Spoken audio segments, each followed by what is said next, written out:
I'm with Ian Logan on the site of the original Glenlivet Distillery, Upper Drummond Farm, which was tenanted by George Smith from about 1810. Yeah, his father was here before he took on the tack for the farm, but the area round about us has changed dramatically, so much over the past 200 years. People look on this as a wilderness area, but when you look round and behind us, it's very much a man-made landscape. Yeah. What would it have been like in his day? But to do that, you would really have to take out everything modern.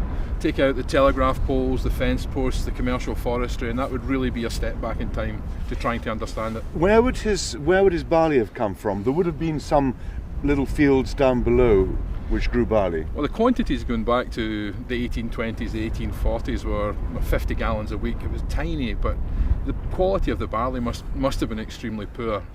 We're only 30 miles away from the Lake of Moray, though, in some of the best barley grown areas in Scotland, so whether some was brought up by train at some time from the coast to Ballindalach, I don't really know the true answer. Well, then the railway came in the 1860s, didn't it? Yeah. And before that, they wouldn't have even been able to cart it up, would they? Would have had to have, or would they have been able to? Were there any cart roads? It would have come up by cart, anything along those lines. Whether it came from the Spey Valley, down towards our right, you're only a few miles from Cragganmore. The more fertile land of the Spey Valley may have produced barley as well. Yeah. But George Smith's great success was when he got the tenancy of Minmore behind us here, where the existing distillery is located.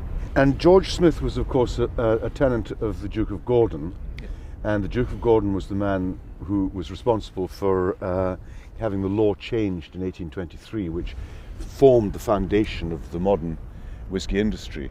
And George Smith was the first person on Speyside to take out a license under the new Act. What was the relationship between Smith and the Duke of Gordon? It was an ideal advert for the Duke of Gordon. Him proposing the Act, he had to lead by example. And with Smith taking out that first licence, it was an opportunity to show the way and show that it was possible to become a legitimate distiller. Yes, against the odds, because there was the famous his fellow smugglers threatened to burn his distillery down and him inside it. Well, there was rumoured at that time to be over 200 illicit stills here in the valley, and to that degree the Laird of Aberlour, who would be a minor landowner at that time, presented Smith with a pair of flintlock pistols to protect himself. Which you still have down in the visitor centre in the distillery. Fortunately, we have a better relationship with our neighbours these days. Yes. And this plaque here commemorates the site of the original distillery. It's too important a thing to let disappear into history. Yeah. It's not a lot, but going back to the 1850s, the stone that created the distillery was a commodity. Yeah. It was used to build the cottages. Probably used to build this house here. Anything round about. So you have to bear in mind at that time this was an incredibly poor area, and the illicit whisky that was being created was a cash form. An essential part of the economy, really. Yeah, it helped to pay for the rent for the farms, for food, to see them through the long winters, and the weather was much more harsh at that time. Yeah. So the illicit whisky was a necessity for the people to survive. And the draff also fed the beasts, of course. Yeah, it's still one of the things about the industry. It's a very green, very positive industry. There's so much is recyclable and reusable in different ways. Yeah. Now we're at the famous Josie's Well, which is the principal water source for the Glenlivet Distillery. Josie, why Josie? There's mixed stories as far as the history is concerned. The strongest one that I believe is a local farmer, Charles Joseph Smith, Josie, another member of the ubiquitous Smith family. Yeah, and these were the lands behind us. These were the lands that George Smith took over when he took over Minmore Farm. Yeah. Also, even further back, he had the tack or the lease on 10 farms, heading towards the 1850s, the 1860s. He was a gentleman farmer, probably the first of that sort in the area. Yeah, with much of his money being made by this time by making whisky. Yeah, I think it had changed more from being a farmer who used to distill to be a distiller who used to do a little farming as well. Yeah, yeah. What is the style of your water? The water here is close to neutral. Most distilleries will be soft water, probably around about a pH of 2. Here we're just under 7, so it's quite hard compared to most in the area. One of the questions I always like to ask experts is about their water and whether it plays any relevant part to the flavour of the finished product. So let me put that to you, Ian. I would say it's minimal, but I know the difference between we've got hard water and soft water rising in the area around about us, and I'm well aware that one will boil a lot quicker than the other. That possibly may have effects. I'm not a chemist, but I think it's a minimal effect. So it does behave, but it does behave differently in the pot. Oh, certainly, mineral content in that are very different. Yeah. Well, that's very interesting. There we go. Another view on water.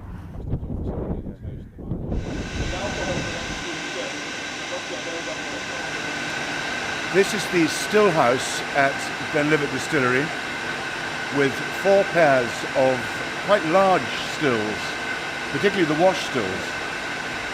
You're looking, the wash still's filled to a 15,000 litre, but when you look at the size of the still, it's much, much larger than that.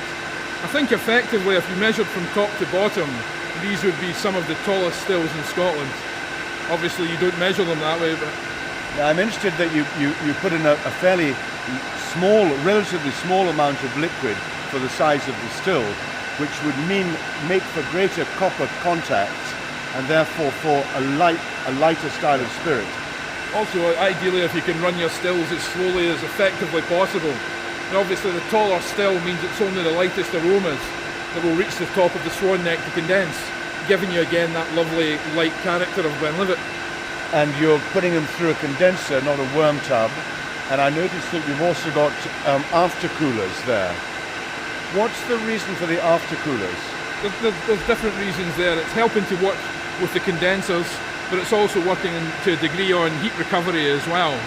As you said, it's shell and tube condensers, which also help with the lighter spirit as well. Yeah, copper contact. Yes. Yeah. What are the salient aromatic characteristics you're looking for in the Glenlivet new make?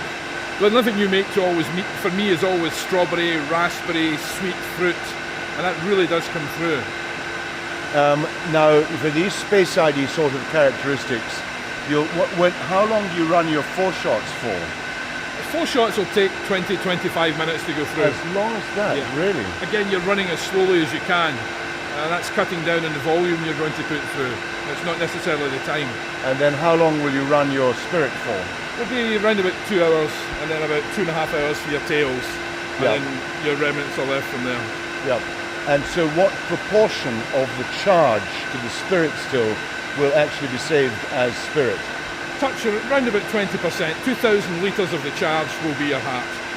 Yeah. And about 5% will end up being your heads, 35% will be your tails, and then the remainder will be your spent lees. Yeah. Well, you've got 4 pairs of stills, 8 stills altogether in this still house, but this is shortly to become the number 1 still house, because you're building, as we speak, another still house with a further 3 pairs of stills, six stills. Yeah, and that's going to take our capacity from 6 million to 10.5 million litres of alcohol. Wow! It's testament to the brand, to how strongly the company feels. Yeah, and it's good for us. It's a big buzz for the distillery as well. Yeah, will be.